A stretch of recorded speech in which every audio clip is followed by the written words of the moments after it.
That's going to be exciting, having him on the phone. Yeah, exactly. And then that way I'm not on my phone the whole time. But I'm going to give him a call right now. Let's talk to them. Yeah. Let me get this on the roll.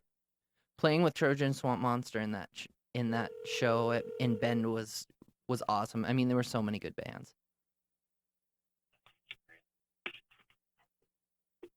Hello. Am I talking to Trojan Swamp Monster? Yeah. Hey, welcome to the Metal Mixtape, man, here on KSKQ. What is up, fellas? Hanging out. Dude, this is awesome, dude. I'm happy to have you on the show. The first time I ever heard of Trojan Swamp Monster was at the Central Oregon Metal Fest in Bend of last year. Oh, yeah, that was fun. Yeah, you guys were a 3-piece then, I believe. Are you, have you guys grown since then, or am I wrong when I said that? Yeah, we actually have Zach here, who's been playing for us for about 4 or 5 months now. All right, Nice. no, that's sweet. So, for the fans and listeners out there that don't know much about Trojan Swamp Monster, tell us where you're from, what type of music you are, and introduce your bandmates, man. Introduce yourselves. Let the people on the radio waves know we are live, baby. We're from Halloween Town, Oregon, St. Helens. So and I would like to think that we're melodic death metal. Yeah. Melodic death metal. Yeah. Metal, potentially. So, what all members are in the band? Introduce each other. All right. I got my drummer Tyler here. What up? Bassist Zach. Guitarist Isaac. And we actually have our band manager here, Sean Wilcox. Hey, what's up, Mr. Manager? And I'm Nate. Hey. For the band. Dude. So why do they call St. Helens the Halloween town? Did they film the movie there? Yeah. Oh yeah. So what is that place pretty creepy and eerie and stuff? Like, do you guys have like ghosts walking around at night? What's going on? That's what they say. Are you guys ever in the jam room and then get like possessed by a demon and just start playing even more, melodic death metal? Or... We get possessed by beer. Depends on the amount of alcohol, for sure. The alcohol demons. Yeah. No, dude, that's fantastic, dude. So, the first time I ever got to see you guys live was the Central Oregon Metal Fest. Mine and Clarissa's band, we played with you guys too. And dude, you guys were fantastic, dude. I think the only thing I was concerned is like, do you ever get hot in that suit that you wear when you're singing? Yeah.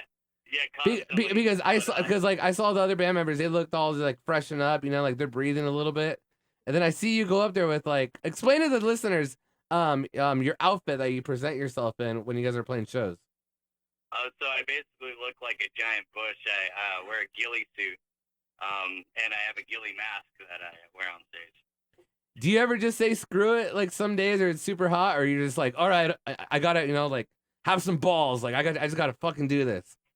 Well, I try to get up there and give it all my all, just like my band members. So I try not to let the suit stop me. So I kind of forget I have it on until the end, and then I just want to die somewhere. But, That's some awesome theatrics. Have you ever been mid-show and just wanted to pass out? Man, go ahead. Yeah, I've actually seen this guy like pass out on stage, or like collapse. Like, Are you serious? But he still carries through, like. What was he singing on the ground? Oh yeah, he's like so hot on stage, like we're all dying, and he's obviously way overheating, and he just passes out, or falls down on the stage. Still continues through the whole song, doesn't miss a beat, but he's just laying down. I've seen it a couple times. He pulls it off, man.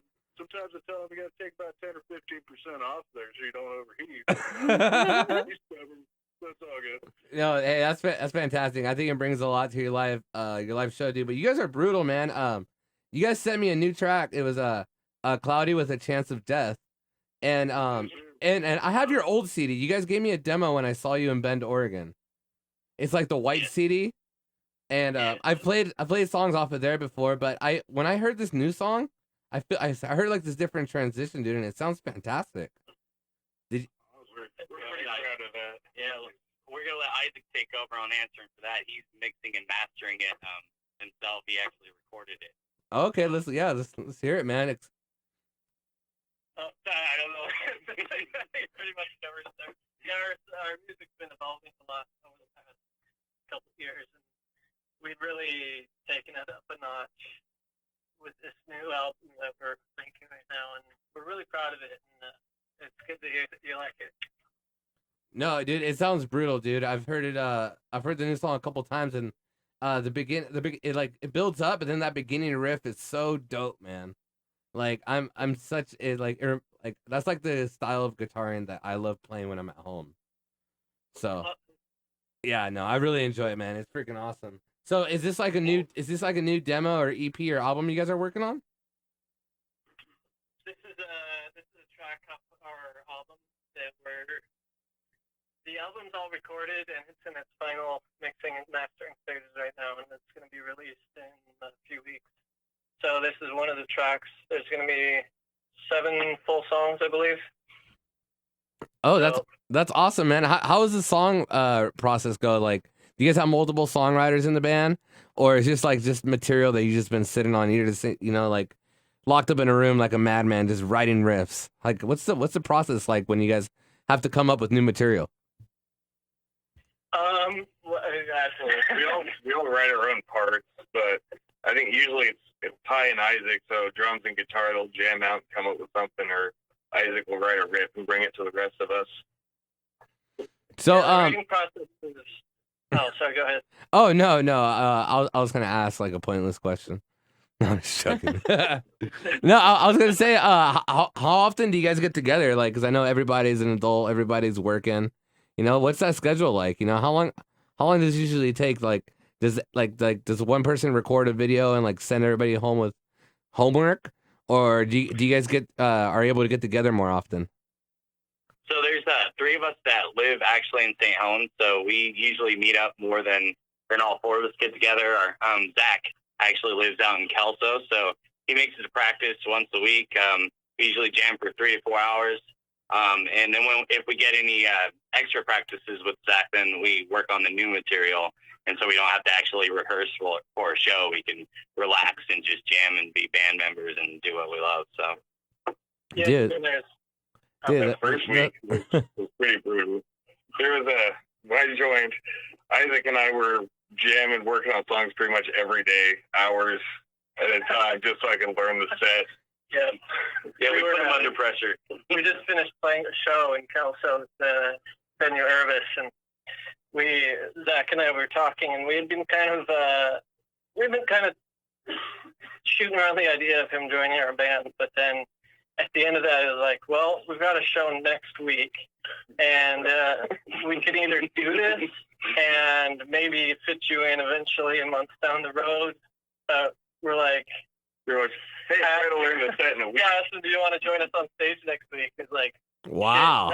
Yeah, it's like, well, okay, we're going to have to practice like every day. And it's like, well, let's practice every day. So for the next week, we practiced every day for sometimes up to 4 or 5 hours at a time. And he learned all the parts, the 8 songs, and played on stage with us the following week. Yeah, it was at Sickness in September, his first show. It was pretty brutal. Wow, dude, you got some balls, man. Way to go, dude. That's some dedication. It was rough. Cheers, bud. Dude, you didn't, you didn't go like full art. You just learned it. That's genius, man. Some people can't do that. It's phenomenal. Yeah, a killer job, man. Yeah, and what member in the band was he learning? What position was he learning? Bass. Oh, he's got it. Insert bassist joke here, yeah.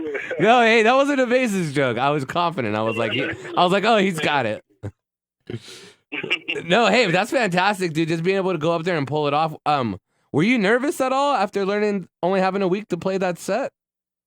Oh yeah, it was bad. I hadn't been on a stage in fucking years either. So we were literally practicing the songs backstage right before the show. It was cloudy. Like, I learned the song while we were setting up at the show. Yeah. Yeah, I helped him out by saying, hey, don't mess up. Yeah, I gave him the old Gordon Bombay. I said, if you mess this up, you're not only letting yourself down, you're letting down the whole band. And everybody in the audience. No pressure.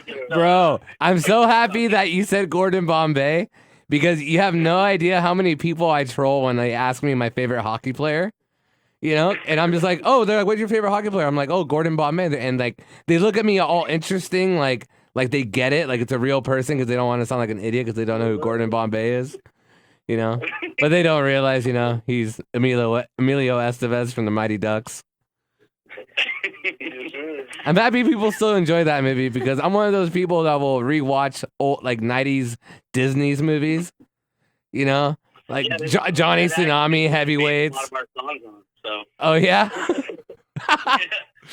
We have a song called "Existence Relevance" that's a dark depiction of Pinocchio. So it's, wow, that's awesome. Yeah. No, I'm gonna be on the CD. We'll send you one. Hey, it sounds good, man. I'll give you my address, man. What is this CD expected to come out? Like, how far are you into production? So if Isaac finishes this thing by the end of this week, we're gonna pay the extra money to maybe get it by our next show. No pressure, hopefully. Yeah. Wow. So how do you guys go about like artwork and everything? Do you guys have somebody who does art for you, or is like is everything do it yourself? Well, right now we're using. We actually went to the location our band was named after, the Trojan. It's Trojan Park now. Yeah, Trojan Park. Yeah. There's like a swamp, so we're using a photograph of the swamp with our logo just kind of overlaid on top of that. And that's going to be our album cover. That's pretty rad. It's just black and white. It looks pretty sick. Do you guys make pretty easy decisions in the band? Like when you guys have to decide like on artwork or song order or everything, or is it just like, just put it on. If people like the music, they like the music. So there's a heavy discussion, but I think we all try to have as much fun as possible, and we actually come to a really good consensus most of the time. So. Good, man. No, I had to ask that. Oh, go ahead. It's aligning our visions, so we don't really argue about things, but we have to hash it out, of course. I mean, and sometimes it'll take us a couple months to make an important decision, but just like any other band. Hey, I'm happy. That puts a smile on my face because, you know, I definitely know those struggles, and it's great because we're trying to release an album too, and like every little thing is like a voting system. You know, it's like, oh, 3 versus 2, and then one person's like, damn it. You know, you're like, you have to vote. You have to. You have to. It's like, don't make me choose between friends.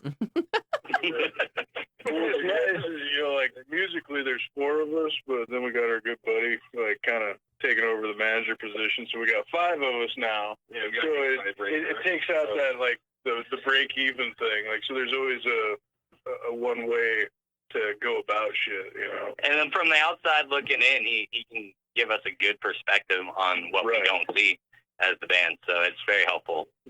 Man, we have to get ourselves one of those. Yeah, there you go, man.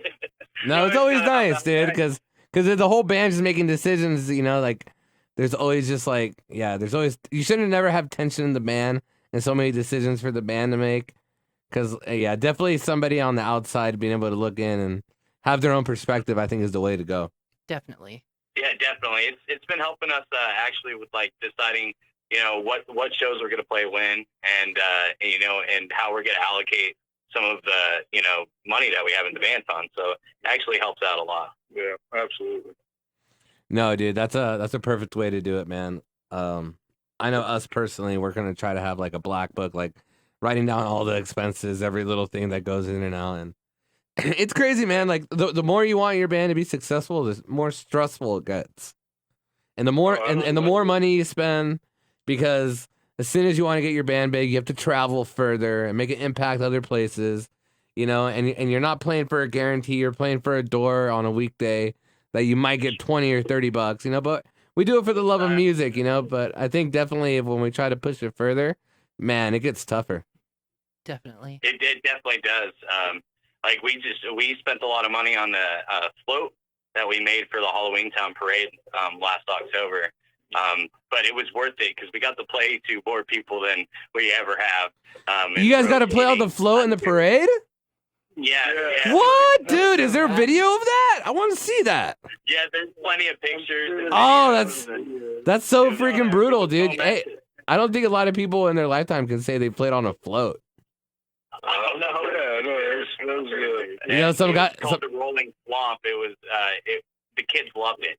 They just loved it. Oh yeah. Yeah, we'll be back by popular demand next year. Bro, I'm gonna have to go catch that live, man. We're gonna have to see that. Come out, man. Come out. It was great times, man. The community got involved, helped us out.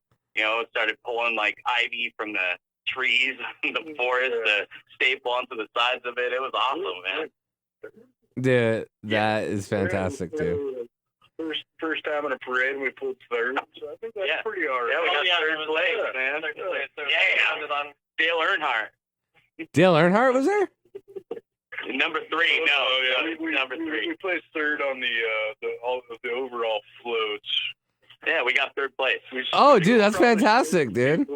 Entertain some people, you know. Hey, yeah, it was fun. Dude, that's awesome that you guys got involved with your community and they dug your medal, man.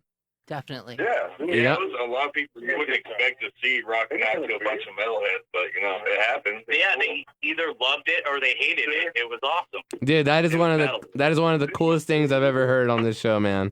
Playing on a float. That's awesome. I don't think a lot of people can top that. It was a long show too. I think the whole thing was about a mile and a half, and I had the smart idea of walking outside the float on the street the whole way. So I had my guitar as wireless, and so I thought, hey, this would be cool. I'll interact with the crowd. Oh. And it was a blast. I don't regret it, but I was so tired because I had to play an hour and a half set and walk a mile and a half at least, and I'd never done either of those while playing guitar.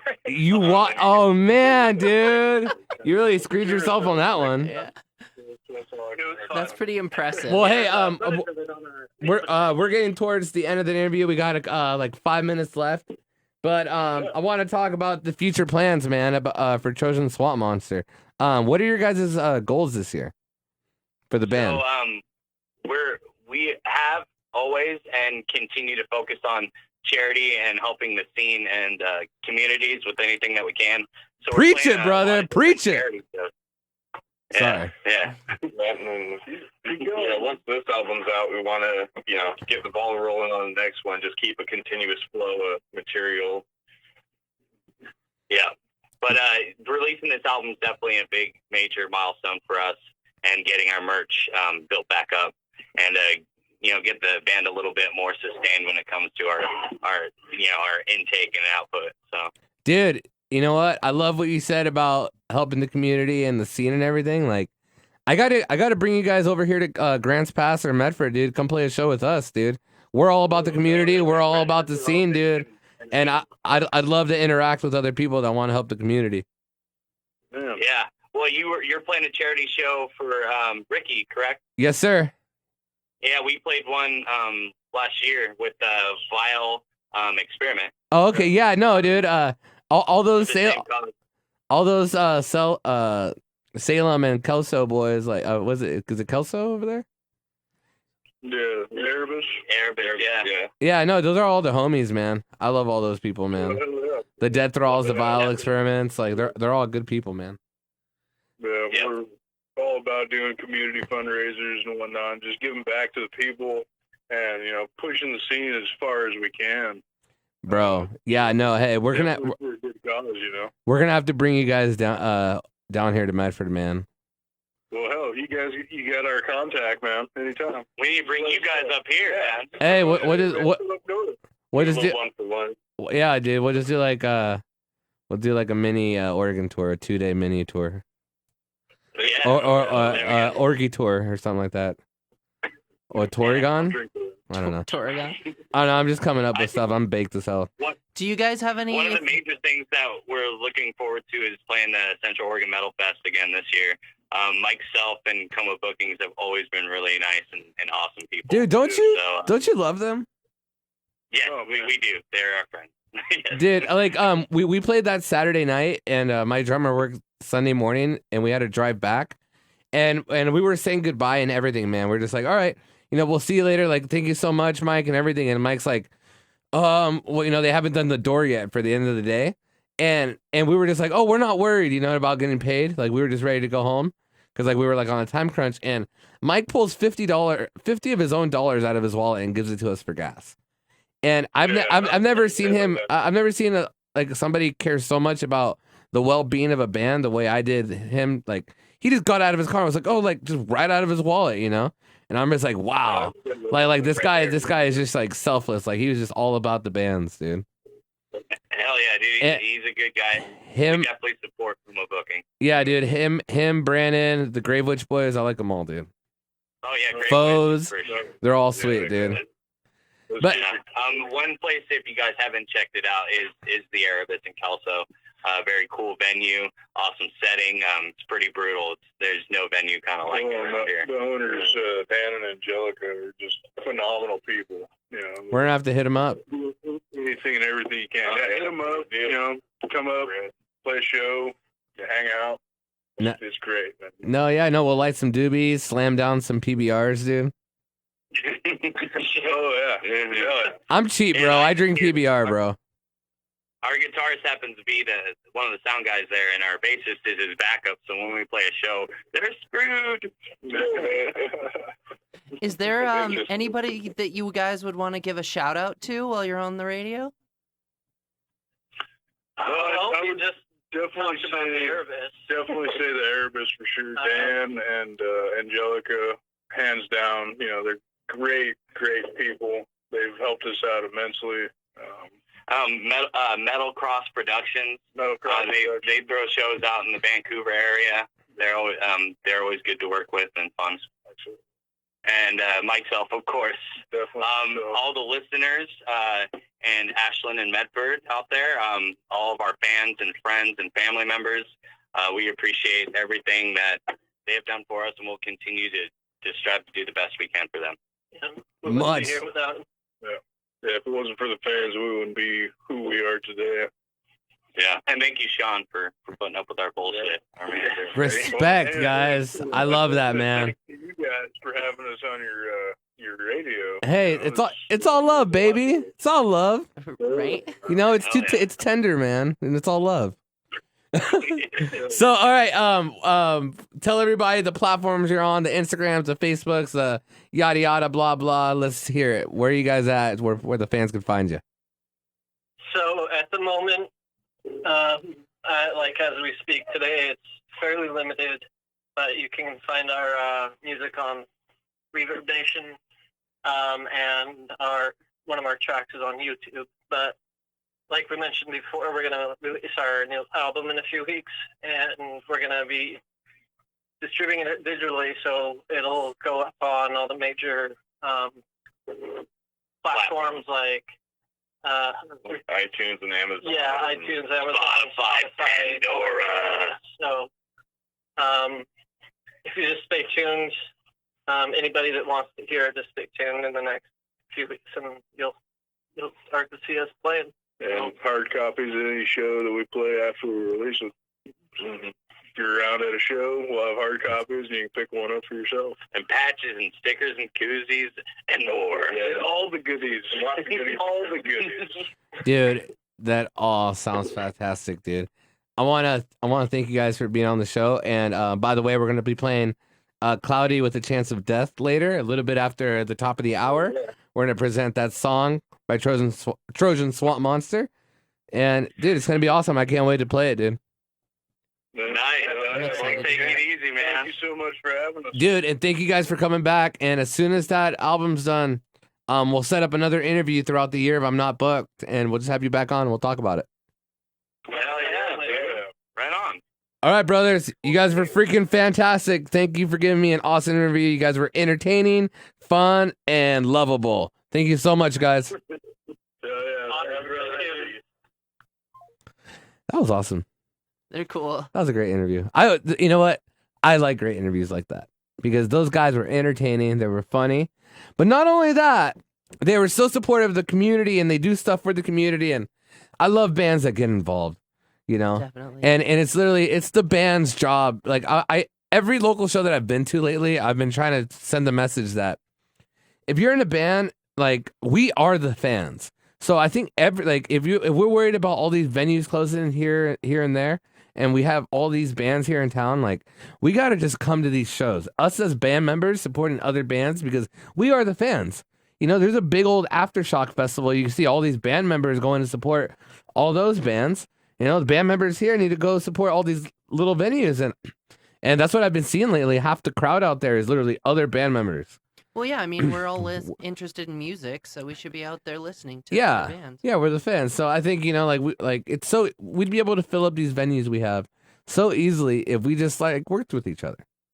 Some teamwork, and a lot of bands really do. You know, Yeah. you know, there's a great alliance here of just humbleness, and you know, and I get it. We all work, we have families, you know, but you go out to the show, it's $5. Yeah, I mean, it's not expensive. yeah, you go to like a bar and you're spending $8, you know, and it's like, man, and there's so many memes about it online.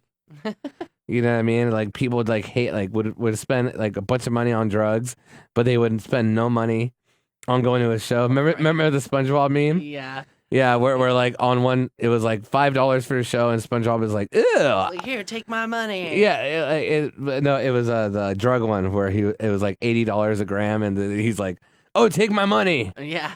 Oh, and by the way, any views or opinions expressed are solely of the hosts and co-hosts and guests and do not necessarily represent KSKQ. Just letting you guys know out there that, yeah, this is our opinions, the way we see things. And that's why we love KSKQ Community Radio and the community here, is because we are the platform that's not controlled by the elitist government, the Illuminati, the devils themselves. We're not controlled.